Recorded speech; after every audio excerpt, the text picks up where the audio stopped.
Hello Virgo, thank you for joining me for your weekly forecast for the Sun or the Ascendant for week commencing the 15th of October. Your ruling planet Mercury is really at the centre of things this week.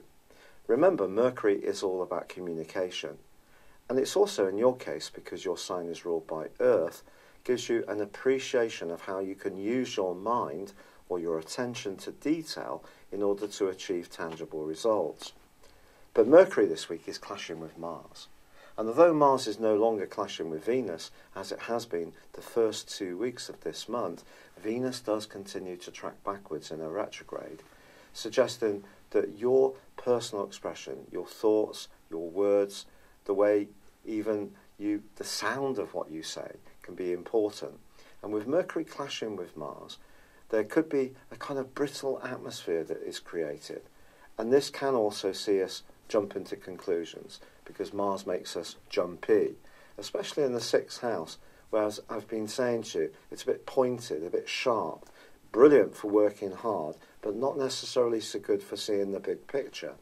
So slow things down, because as this week goes on, Mercury actually forges a marvellous link to Pluto, and Venus a really positive and constructive link to Saturn. So you can start to sort things out a little bit in your thinking and your ideas, which the 3rd house governs. And next week, when the Sun moves into the sign of Scorpio, your communicational sector really comes to life in a very vibrant way indeed. And of course, I'll tell you about that then. But I think for this week, it's just slowing things down, picking out your priorities, not trying too hard to force the pace, just giving yourself the wiggle room to really receive information and give yourself the time to really peruse on it before giving a response. It's been a real pleasure being with you. I'd love it if you would like or comment on this video, or if you've yet to do so, please do subscribe to this channel. Thank you.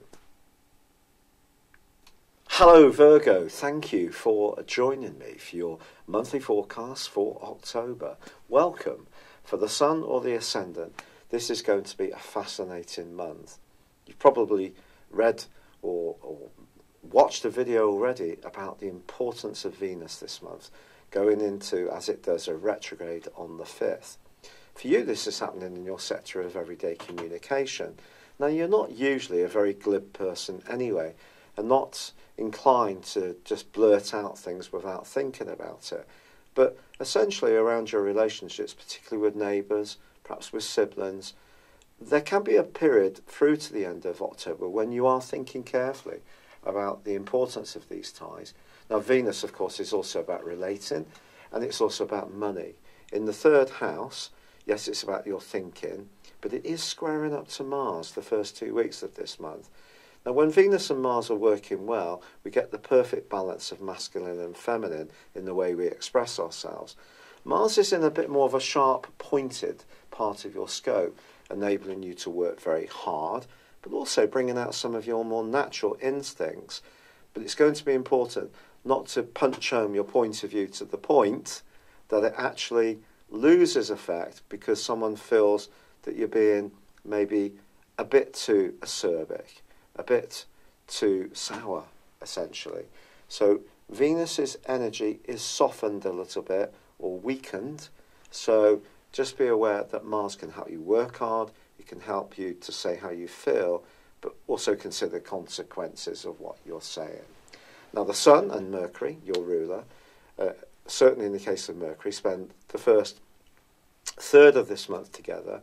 Then Mercury moves into a sector of everyday relating to, joining up with Venus and also with Jupiter. But the Sun on the 2nd in the sign of Libra, which for you is very much about resources, money, and your values, squares up to the Moon in Cancer, which for you is friendships. It's your group activities, it's your longer term future. Some kind of compromise over a financial matter or a value issue may be needed in the following week. However, then on the 5th, Venus goes into that retrograde. I don't think it's the greatest time through to the end of this month to maybe be considering buying a new mode of transport or any new technical equipment, PC, laptop, whatever, because Venus could maybe surprise you because you may rethink some of the ideas you initially have. So I think it's going to be a fluid time, put it like that, especially with Mars's presence there, potentially causing some impatience.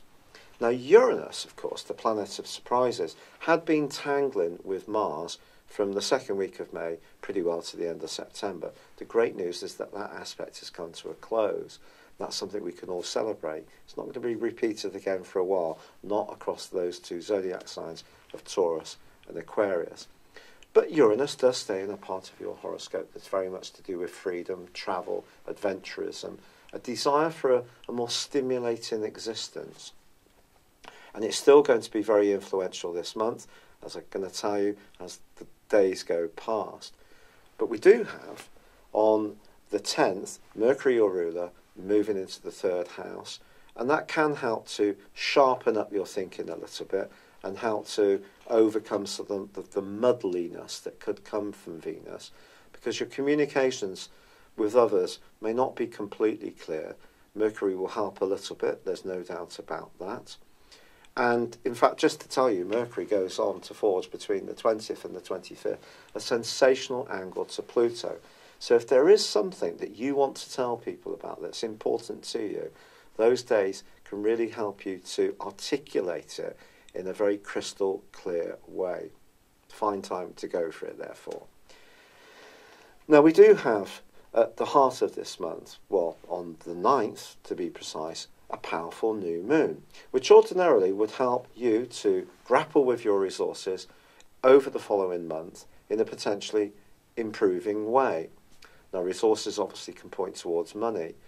This new moon, however, does forge a quincunx with Neptune and also a square with Pluto. So it does require some care. If you're talking about any kind of money-making possibility or venture, especially with someone that you are perhaps known to in a more friendly way, if that's the case, make sure you have very clear terms of reference. If you're getting into something in a more speculative way with any kind of tie, the new moon and Pluto doesn't work quite so well, because Pluto can be about force. It can be about desire, of course, and maybe you could force the pace in trying to make an improvement to your financial affairs, which means that you may benefit, but someone else may be out of pocket. Remember the principle of natural justice with Pluto. We all have to remember this. And I wouldn't think generally you're someone who's going to just splash out money without too much consideration, but even more so, try to resist any impulsive tendencies on the back of this new moon. That brings us up to the quarter moon of the 16th, which occurs in Capricorn, where of course you have already Saturn and Pluto. Now this is the part of your horoscope that's to do with joys and pleasures and self-expression, and Saturn could not hardly be linked to any of those adjectives, could it? Saturn's very much about toil, obstacles, graft, really sticking at things. And if there is something that you are developing that is demonstrating your flair, putting in the application and the perspiration is still going to be crucially important.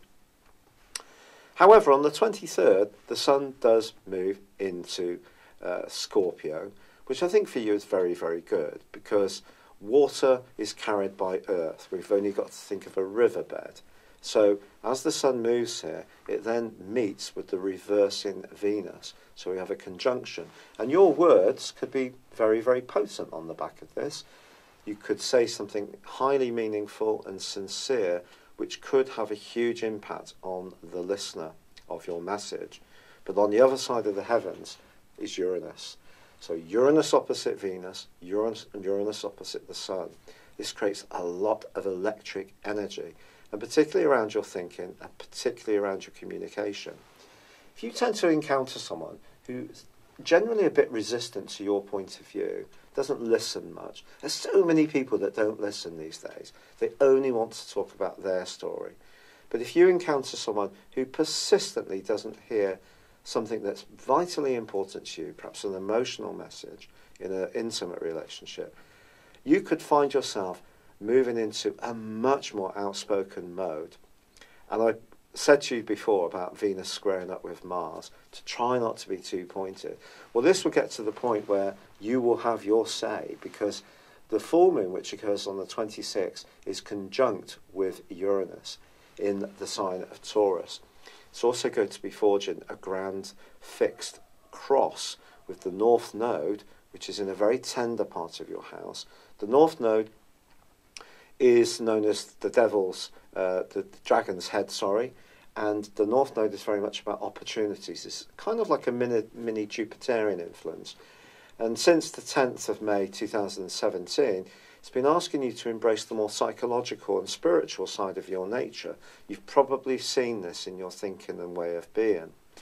But these 4 points come together. The North and South Node cross over the intersection between the opposition between the Sun conjunct Venus and also Uranus.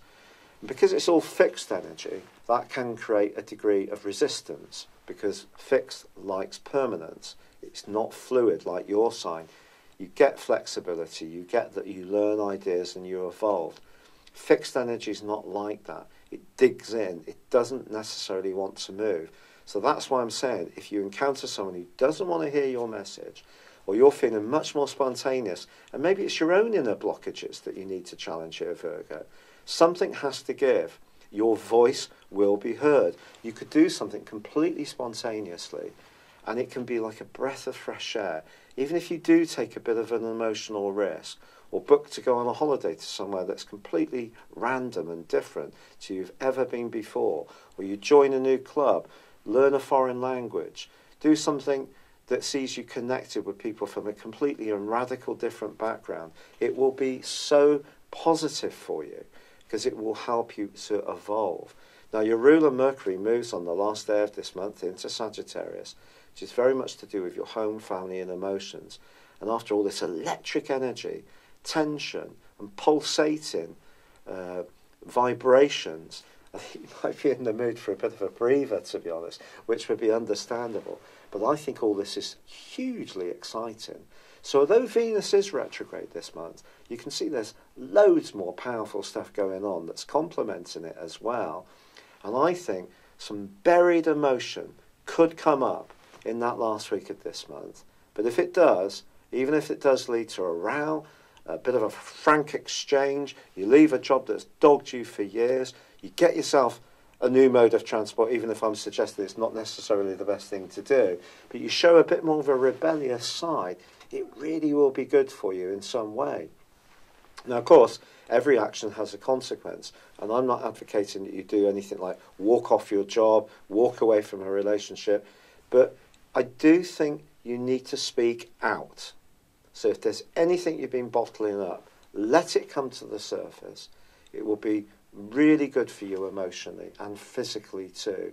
And I just think all sorts of new energies are going to be pouring, and new ideas are going to be pouring into your thinking as this month draws to a close.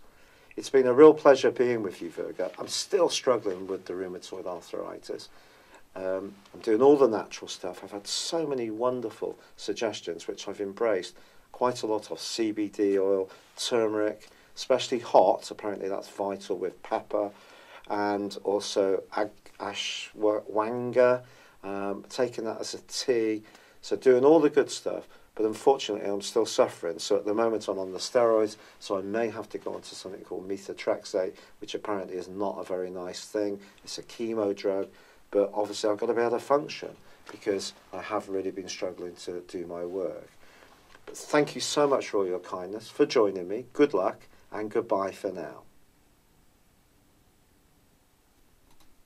Hello, thank you so much for watching my video.